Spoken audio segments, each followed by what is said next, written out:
VIP party supremo सह पूर्व मंत्री सन ऑफ मल्लाह श्री मुकेश सैनी जी का निषाद आरक्षण संकल्प यात्रा जारी है।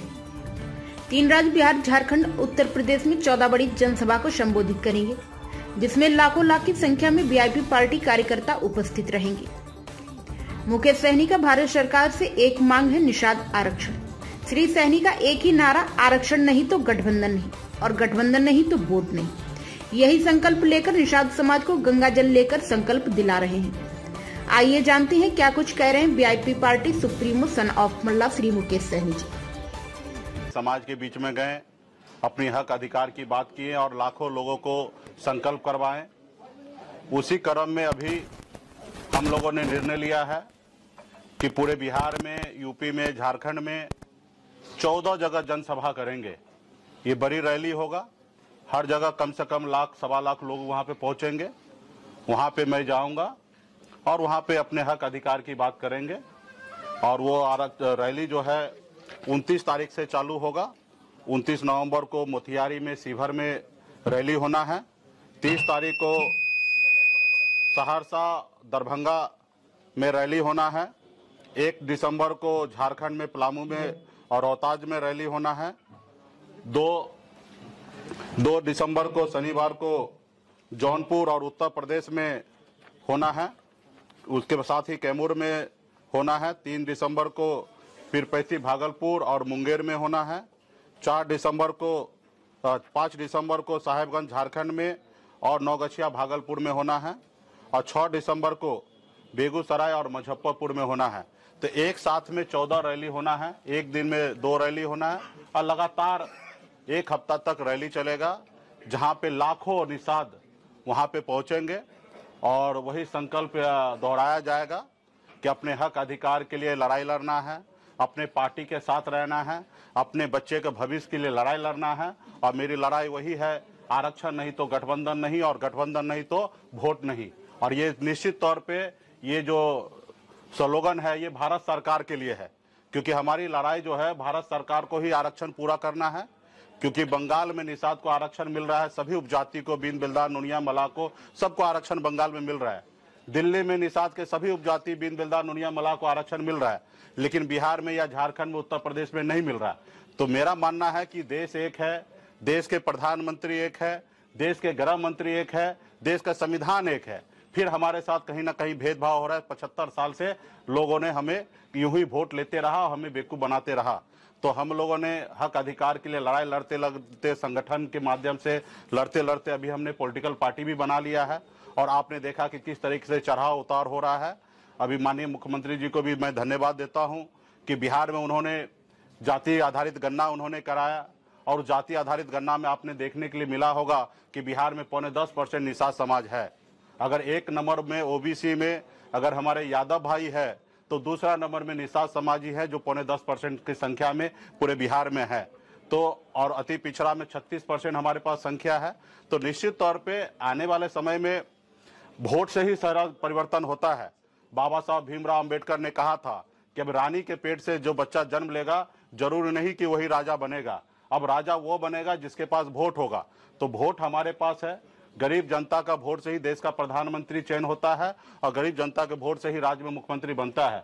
और 10% वोट हमारे पास है। जब भी मौका मिला बिहार में सभी पॉलिटिकल पार्टी को हमने दिखाया, चाहे वो सहरसा में सिमरी बख्तियारपुर में उपचुनाव लड़कर 25,000 वोट लाना हो, या हमने बोछा में 35,000 वोट अकेले दम पे मैंने लड़ाई लड़के लिया, या कुरहनी में चुनाव लड़कर 10,000 वोट आया। तो हमने हर पॉलिटिकल पार्टी को दिखा दिया कि निषाद का वोट जो है वो अभी कैडर बन चुका है। जैसे कभी मायावती जी के साथ हुआ करता था कि हर हाल में वो उसके लिए एक ही नजर आता था, हाथी। तो उसी तरीके से आज बिहार में हर एक निषाद परिवार में जाइएगा, निषाद समुदाय में जाइएगा, वहाँ पे एक ही आपको देखने के लिए मिलेगा कि हमारा नाव छाप है, हमारा चुनाव चिन्ह, हमारा नेता है, हमारी पार्टी वीआईपी है, विकासशील इंसान पार्टी। तो मजबूती से लोगों के बीच में हम लोग जा रहे हैं, काम कर रहे हैं। और आने वाला समय में निश्चित तौर पे देश का जो चुनाव होगा 2024 में, उसमें निषाद समाज यूपी, बिहार, झारखंड में एक निर्णायक वोट होगा। और अभी जो लोग जैसे भी सोचे वो सोचते रहे। आजाद भारत में, हिंदुस्तान में पहली बार ऐसा हुआ कि तकरीबन 40 लाख से अधिक लोग हाथ में गंगा जल लेकर संकल्प ले लिया कि अपने बच्चे के भविष्य के लिए लड़ाई लड़ेंगे, ना ही किसी पॉलिटिकल पार्टी के पीछे घूमेंगे। अगर घूमेंगे तो सिर्फ वीआईपी के पास घूमेंगे। और अभी जो 14 रैली होना है तकरीर में, इसमें भी कम से कम 15 से 20 लाख लोगों को संकल्प कराया जा रहा है। तो आने वाले समय में बड़ा ये होगा। और ये यूपी, बिहार, झारखंड में हमारे पास वो शक्ति है, 134 लोकसभा सीट है। हमारा जो दोस्त होगा वो 60 लोकसभा सीट जीतेगा, और जो दुश्मन होगा, निषाद समाज को जो इग्नोर करेगा, उनको कुछ नहीं समझेगा, जो उनके एजेंडा पे काम नहीं करेगा, उसको 60 लोकसभा सीट से नुकसान उठाना पड़ेगा। तो इसके लिए हम लोग मजबूती से काम कर रहे हैं। और हम तो उस कुल खानदान के लोग हैं कि हमारे पास नाव है, कभी हमारे नाव से श्री रामचंद्र जी को पार लगाए थे। इसलिए आप लोगों के लिए हमने बैनर में लगा दिया कि आप पहचानिए, हम वही केवट में हैं, और हमारे नाव पे जो बैठेगा वो पार लगेगा, जो नाव पे नहीं बैठेंगे वो मझधार में बैठ जाएंगे, पहुंचेंगे। तो इसलिए मजबूती से हम लोग अपना काम में लगे हैं। और आप देखते होंगे कि बिहार में किसी पॉलिटिकल पार्टी को एक बड़ा नेता आता होगा तो एक रैली करने के लिए राज्य के सभी नेता को उतार देते हैं, और उसके बाद वो एक रैली सफल होता है। और आप सभी को जानकारी होगा कि कल से रैली होना है, और मैं आज आपके बीच में पीसी कर रहा हूं, और एक साथ में 14 रैली होना है, जिसमें से यूपी में एक रैली होना है, झारखंड में 2 रैली होना है, बिहार में 11 रैली होना है। और पार्टी इतना मजबूत हो चुका, कैडर इतना मजबूत हो चुका है कि कहीं पे तैयारी के लिए लोगों को भेजना नहीं पड़ता है, स्वतः रैली कंप्लीट होगा। और आप देखने के लिए मिलेगा, आपके पास रोज कल से विजुअल आना चालू होगा कि कितना शानदार रैली होगा।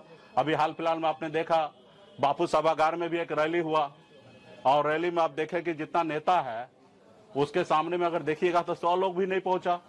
तो लोग अपने आप को भले कितना मजबूत बोले, जनता को आप ला के संबोधन कर रहे वो मैंने रखता है। तो कुछ पॉलिटिकल पार्टी जो है नेताधीन है, उनके कहने से कोई आने वाला नहीं है। और वो पार्टी बिहार में अपने आप को मानता है कि हम शेर हैं, बब्बर शेर हैं, जबकि सच्चाई ये नहीं है। अब अगर उसके पास शेर और बब्बर शेर होता तो बापू सभागार में 5,000 भीड़ लाना था। अब 5,000 में मतलब 100 लोग आना, ये कितना दर्शाता है। तो इसलिए आने वाला समय में बिहार में एक उभरता हुआ पार्टी वीआईपी पार्टी है।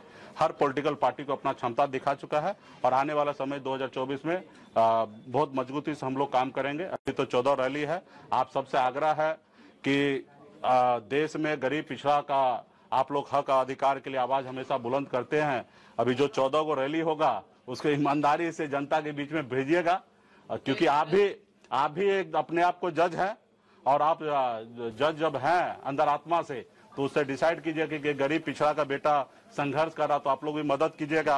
क्योंकि बड़े बड़े लोग तो आपने देखा कि आजादी के 75 साल बाद पहली बार बिहार में एक मल्ला का बेटा अपना हैसियत बनाया, तो आपने देखा कि दुश्मन क्या किया, हमारे विधायक को खरीद लिया, हमको सरकार से बाहर कर दिया, जो सरकार हमने बनाया था। तो दुश्मन भी बहुत है। खैर वो अपना काम करे, हम अपना काम करेंगे। रैली के बाद महारैली भी होगी क्या वीआईपी की? नहीं, इसकी आवश्यकता नहीं। गांव-गांव में एक निषाद का बेटा जागरूक हो चुका है, हाथ में गंगा जल लेके अपने बच्चे के भविष्य के लिए संकल्प ले रहा है कि जो हमारा दोस्त होगा उन्हीं के साथ जाएंगे, जो दुश्मन होगा उसको हराने का काम करेंगे। मुकेश सहनी जी, नीतीश कैबिनेट में ऑफर है, आप हिस्सा हो सकते हैं? देखिए, अभी हमारी पॉलिटिकल पार्टी है, 2024 में निर्णय हम बहुत जल्द ही लेने वाले हैं रैली के बाद।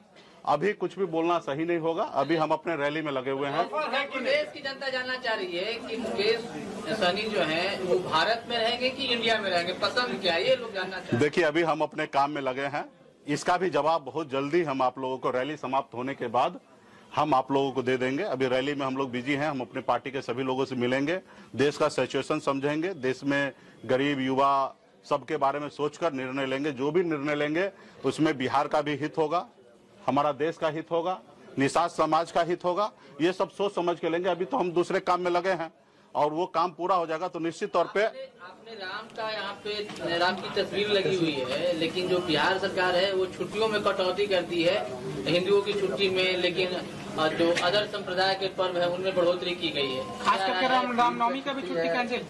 देखिए, सरकार मौका मिला, माननीय मुख्यमंत्री नीतीश जी को, सरकार चला रहे हैं, और बिहार के बेहतर के लिए उनको जो उचित लग रहा है वो कर रहे हैं।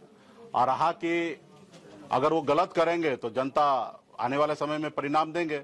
और लगता है कि हमें लगता है कि कुछ छुट्टी को एडजस्ट करके अपने अगर हमारे बच्चे स्कूल अगर पढ़ने के लिए जाएं तो मेरे लिए ज्यादा अच्छा होगा।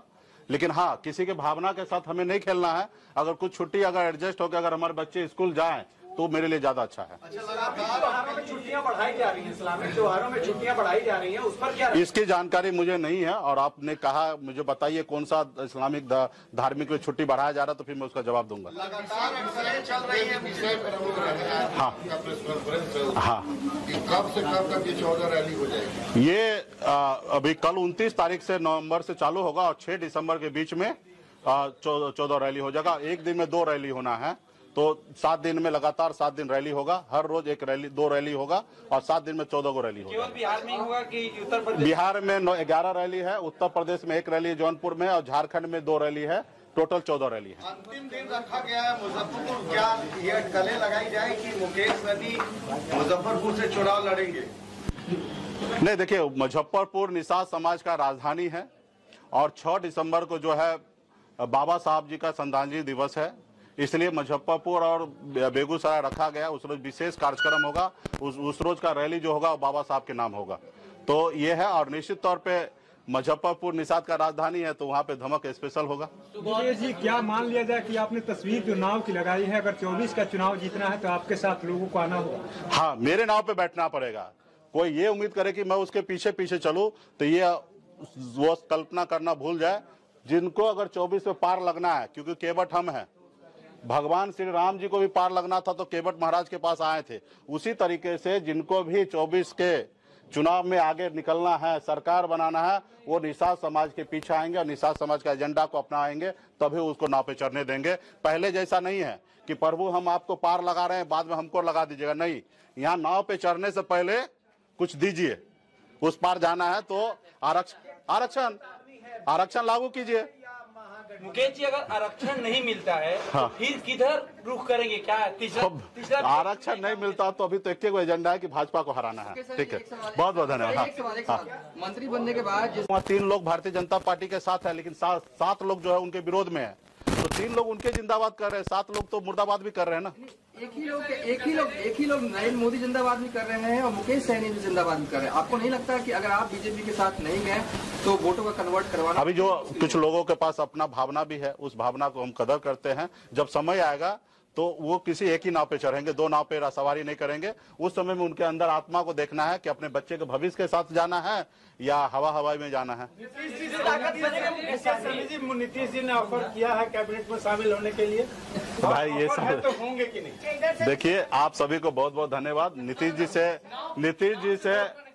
जी से हमारे अच्छे संबंध है और विशेष तौर पे नीतीश जी बिहार के लिए अच्छा काम कर रहे हैं। जैसे अभी जाति आधारित गणना होने के बाद 15% आरक्षण बढ़ाएं, इसके लिए मैं तहे दिल से धन्यवाद करता हूं कि SC ST OBC का सब आरक्षण जो बढ़ाए हैं, इसके लिए मैं धन्यवाद देता हूं। तो जो काम नीतीश जी अच्छा कर रहे हैं उसके लिए उसको धन्यवाद है। अच्छा, आखिरी सवाल, आपने कहा कि नाव से आप पार लगा देंगे, आपकी पार्टी पार लगाएगी, आपके नाव से पार होगी। हाँ। तो नाव से पार कराने के कितने सिक्के लेंगे? सीट नहीं चाहिए, आरक्षण चाहिए पहले।